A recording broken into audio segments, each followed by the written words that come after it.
তো দুই ভাই মিলে বেরিয়ে পড়লাম আজ শ্যামনগর যাওয়ার উদ্দেশ্যে সেই বিশ্ববিখ্যাত পরোটা খেতে।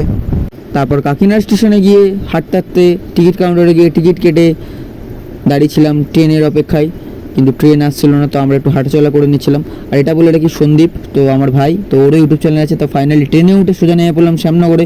দেন চলে গেলাম সেই বিশ্ববিখ্যাত পরোটার দোকানে। দেন ওখান দিয়ে আমরা দুজনে পরোটা নিয়ে নিলাম, তারপরে পরোটা নিয়ে খেতে আরম্ভ করলাম। সত্যি খুব সুন্দর খেতে, সবাই একবার এসে ট্রাই করো শ্যামনগর স্টেশনের পাশে। তারপর দিন আরেকটা দোকানে গেলাম, ওখান দিয়ে চিকেন পকোড়া নিয়ে দুই ভাই মিলে খেতে বসে পড়লাম। তারপর একটু গিয়ে যাচ্ছিলাম, কাকু চিকেন পকোড়া দিল। আর চিকেন পকোড়ার সাইজটা দেখতে পাচ্ছ অনেক বড়, আর ভেতরে প্রচুর পরিমাণে চিকেন ছিল, তার সাথে দু রকমের সস দিয়ে স্যালাড দিয়ে দিয়েছিল। সত্যি খেতে ভালো ছিল, এক কথায় চুমু খেতে। তারপর স্টেশনে গিয়ে ওখান থেকে চাটনি ফুচকা নিয়ে নিলাম 2 প্লেট। তারপর ফুচকা খেতে আরম্ভ করলাম। আহা, খুব টেস্ট চাটনি ফুচকা।